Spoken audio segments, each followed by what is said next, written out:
This year FA Cup will be a London derby between Arsenal and Chelsea, as both clubs would like to finish off with the silverware. It's highly important for Arteta to win as Arsenal's Europe place are at stake. In this video we discuss about the possible formation and tactics both clubs will line up to. Formation.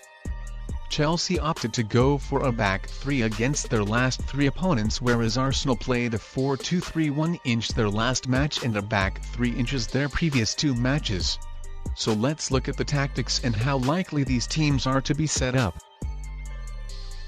The first thing to notice when Chelsea don't build up from short, they have no problems with being more direct, as both Giroud and Abraham are good in the air, as this will help Chelsea since the likes of Tierney are not good aerially. At times Chelsea will look to play short. This helped them against Liverpool and Manchester United, as both teams used back four formation, allowing Chelsea to easily access their wing-backs in spaces. However, with Arsenal likely to set up a back three, their wing-backs will be able to cut this off easily, so Chelsea need to find an alternative way. When the centre-backs have the ball, a lot would depend on the Arsenal front three. If they decide to keep a flat front three, it would help Arsenal press high and create problems for the Chelsea centre-backs. Chelsea would like to play the ball in midfield, where Facup might play an important role, as his dribbling ability will help Chelsea to break through the Arsenal midfield, and thus creating spaces to attack. Another way Chelsea can set up is to break from the right-hand side.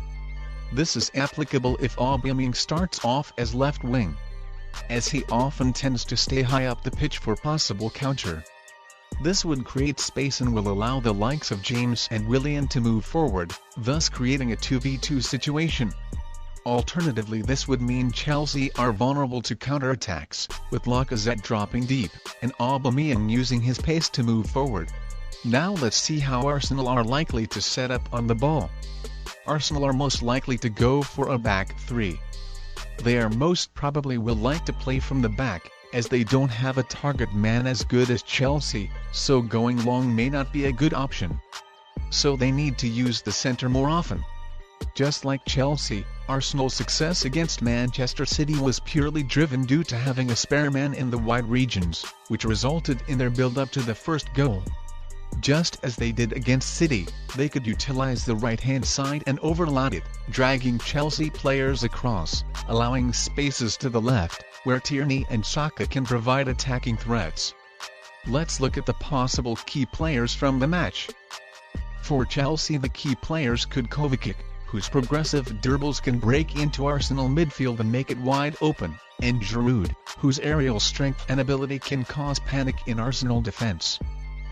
For Arsenal, Lacazette would be crucial in helping to link up the play in midfield, and the forwards ahead of him, and Ceballos, to provide midfield stability and creating attacking chances. Do drop down the prediction below in the comments on what you think the score might be. Support us by liking the video and subscribing to the channel.